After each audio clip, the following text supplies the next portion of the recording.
Hi and welcome to TRiBE's Toolbox, where you will find tips, tricks and stories by Black women for Black women. My name is Raifa Rafiq. I am creator and co-host of Mostly Lit, the award-winning podcast that discusses books, literature, all things pertaining to Black culture. In this episode, we are going to discuss my ultimate Black girls book list, where I will cover 4 books that will help you understand who you are.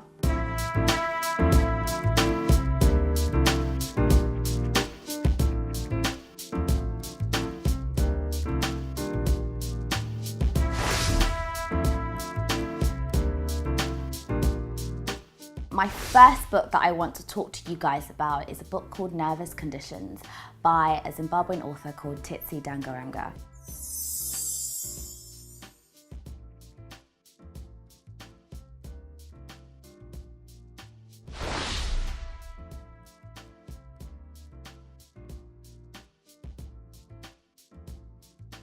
I read this book at a stage in my life where I was quite lost. As a Zanzibari girl who was born in Zanzibar, came to London when I was 5 years old, I felt lost in the diaspora. I really wanted to connect back to my roots as an East African girl, but at the same time I'd go out to school and I'd essentially be living in the Western world surrounded by Western culture. And I have always been taught that whilst assimilation is an amazing thing, at the end of the day, for you to be a unique individual, you need to understand who you are, where you've come from, and the values and ideals that uphold the type of woman that you are. And for me, Nervous Conditions was a book that really showed me this, and it illustrated my frustration and how I was a very nervous person because I didn't understand where I was from. I didn't know and fully was aware of the culture. And this book prompted me into going on websites and finding out about the history of Zanzibar, the history of my parents. And that really was a way into finding out about the culture. And this nervous condition hasn't really stopped, but it was able to tamper down and simmer down when I understood who I was, and this is the book that did that for me. So that's Nervous Conditions by Tsitsi Dangarembga. My second book is called The Terrible by Yrsa Daley-Ward.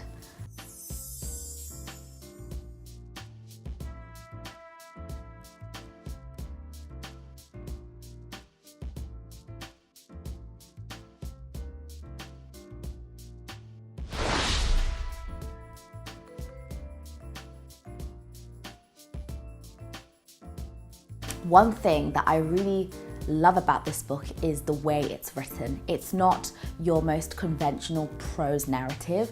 What Yrsa does absolutely amazingly is mixing in prose with poetry. Now, I think when you mix prose and poetry, magic can happen. I had a tingling sensation because whilst it was poetry, it made sense in every single way. Her writing is so beautiful that one single line and I have to stop and think, wow, that was amazing. Now, you reach a certain age when you're maybe like, I don't know, I think I felt it when I was like 13, 14 years old. And you realize your womanly power, you realize your sexual power, and you realize the things that make you magical. And I have never been able to fully articulate that feeling when someone looks at you in a particular way and you feel woman. Yrsa Daley-Ward calls this idea the power fear. And it's at that particular moment when I guess you understand your power as a woman, there's all of this energy and all of this power inside you bubbling up, like wanting to rise in the surface. And then there is this fear that takes that power down a little. And it's this communication that can either make you a powerful woman or it can make you a nervous woman.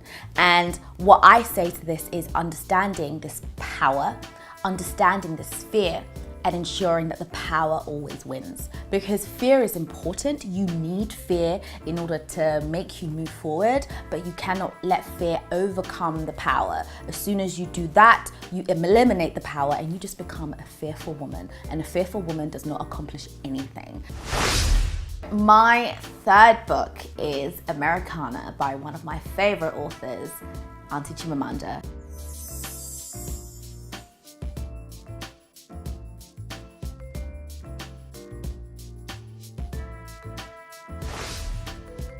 This isn't actually my favorite of Chimamanda's books, but I feel like it's an important one because as much as I don't really like the love story in it between a character called Ceiling, which is his nickname, and Ifemelu, I think the woman in this book is a very profound woman, and it's a woman who needs to be talked about. I didn't understand her in the beginning, but then I watched a few talks of Chimamanda where she talks about how it's okay to not be liked as a woman, specifically as a Black woman.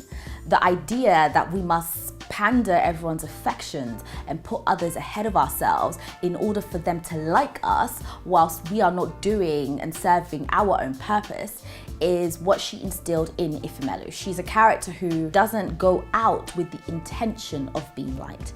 And I think as a young Black woman, it's vital that you understand this. We live in a world with loads of people, and you are not going to be liked by everyone. And that is absolutely fine. And I'm trying very much to not just preach this, but actively live it. So when I read this book, I was like, oh, it's okay. Whereas in my childhood, I really wanted everyone to like me. I wanted every friendship group for me to be the popular one that everyone loves. And I realized that is just not sustainable. When you reach work, when you have different social circles, some people may not like you because of the mere fact that you are a Black woman. And I don't want any young girl to go out and try and change these people. Wikipedia is there. People will understand that gender and race has nothing to do with the person's soul of a person. And I think it's important that young girls, you understand that you do not have to be liked by everyone, by anyone. If you like yourself, that is enough.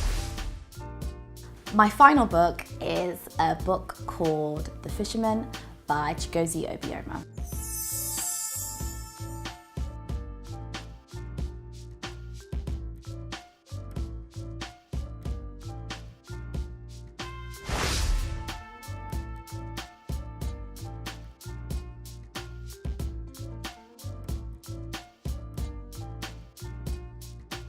I thought this book was wonderful because it didn't have a love story in it. It wasn't a typical rom-com.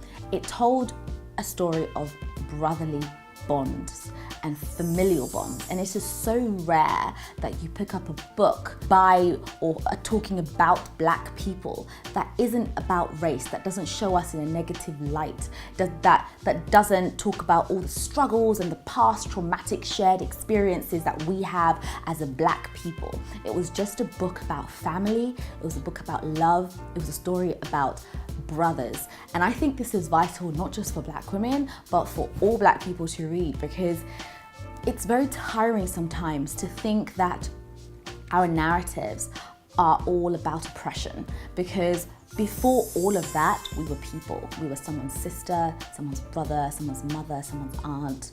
That's who we are.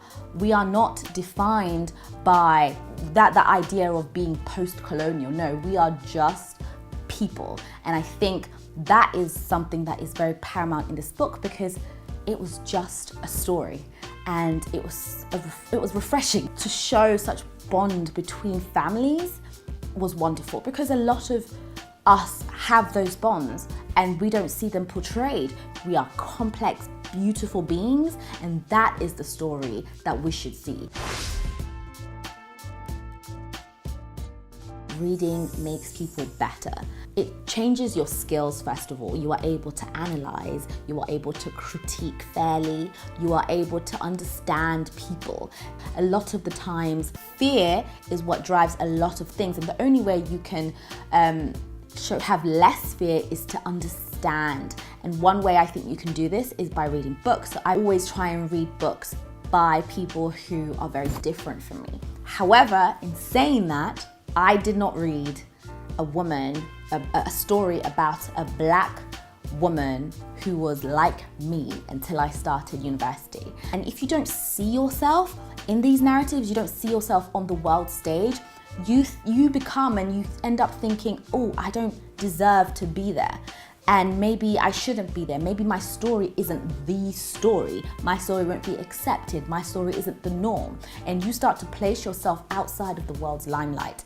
And I think it's important for young Black girls to read, but I also think it's important, and I think much more important, for young Black women to write and write your story, get it published, get it marketed, get it out there, because your world and the life that you have lived and the trials and the problems that you have overcome will probably help another young Black girl growing up, because they're thinking, oh God, I'm alone in this. But if they pick up a story and they see themselves portrayed, even a modicum of themselves portrayed, they end up having this confidence and they start moving away from the shadows and into the spotlight. So please read, but most importantly, please write.